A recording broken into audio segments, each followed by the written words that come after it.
Hey guys, let's get more news about Lakers, but first, don't forget to subscribe and leave your like. Instant analysis, 3 takeaways from the Lakers' clutch win over Grizzlies.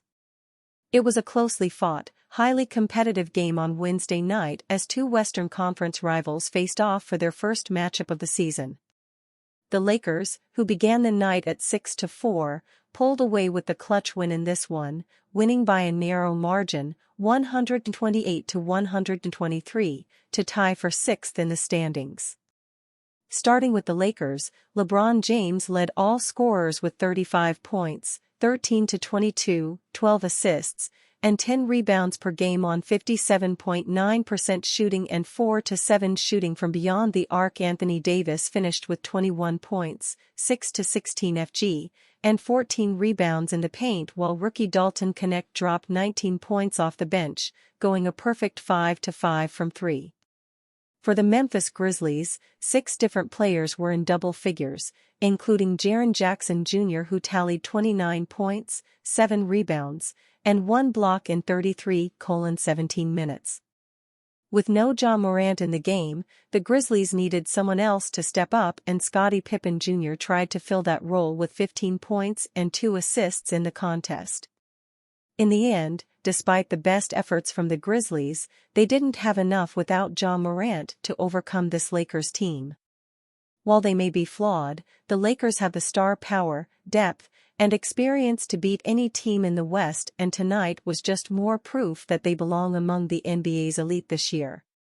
Since D'Angelo Russell was booted to the bench, LeBron James has taken on more responsibility as a playmaker for the Lakers, and it's opened up the floor for his teammates in brand new ways.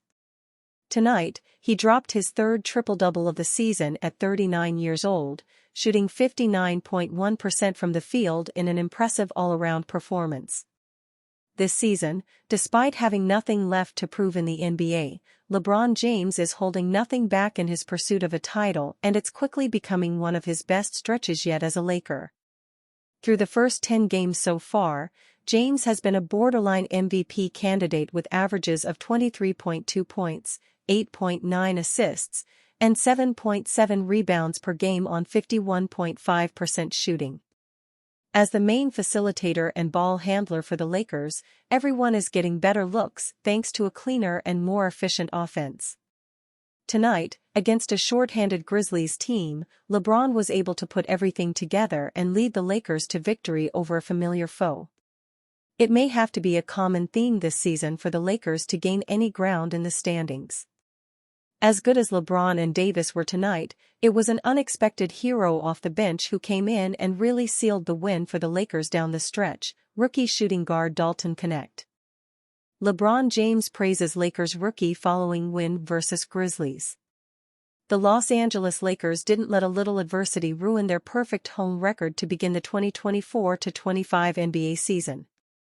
Despite entering the 4th quarter with a 5-point deficit, the Lakers managed to fight hard to a 128-123 victory over the Memphis Grizzlies on Wednesday to improve to 6-0 at Crypto.com Arena this year. Once again, LeBron James was the star of the show.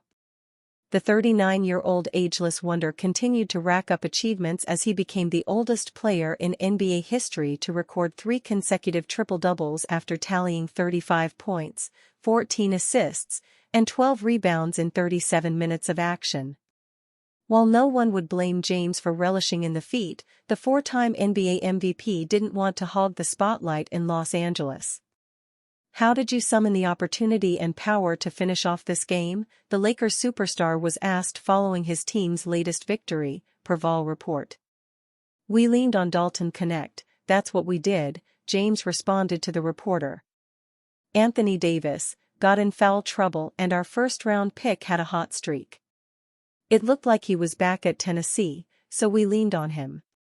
As the Lakers blew an early 15-point lead, Davis struggled with foul troubles throughout the game, recording 5 by the 4th quarter. With Los Angeles' starting center off his game for the night, Knecht stepped up in his place.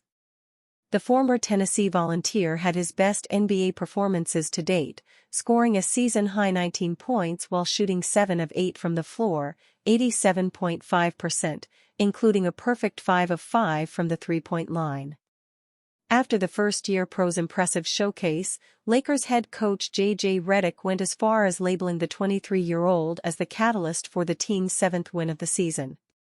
"I thought Connect was the catalyst for our comeback," Redick said in his post-game scrum, per Lojo Media. "Just the energy.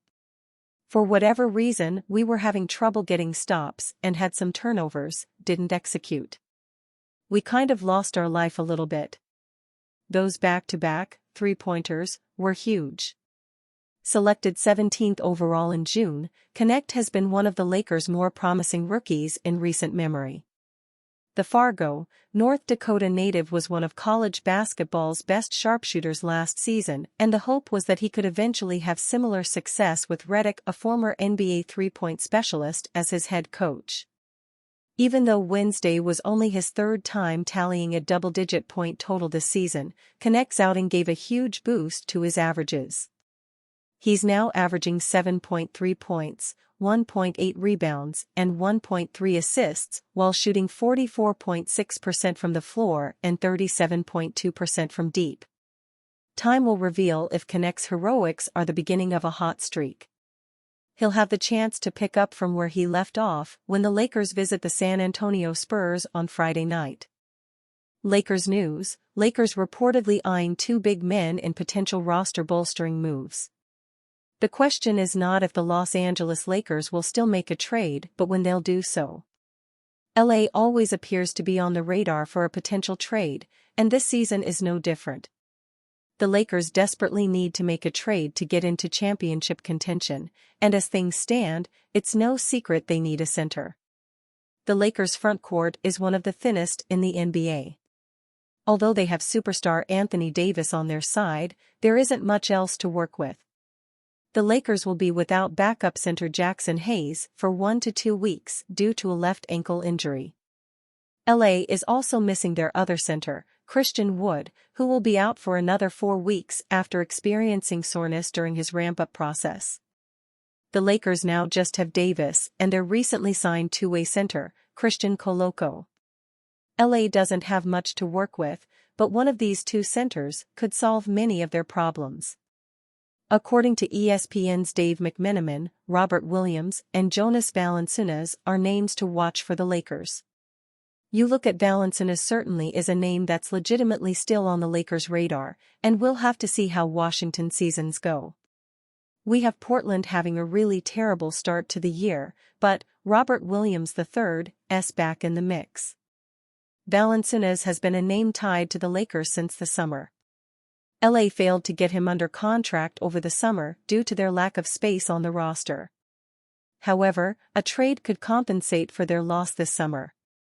Valanciunas' contract with the Wizards is only $30.3 million over 3 years, so it shouldn't be difficult to move in a trade if Washington wants to move on.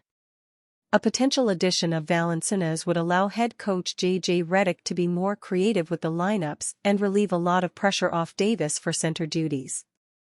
The same could be said if the Lakers were to add a center like Williams.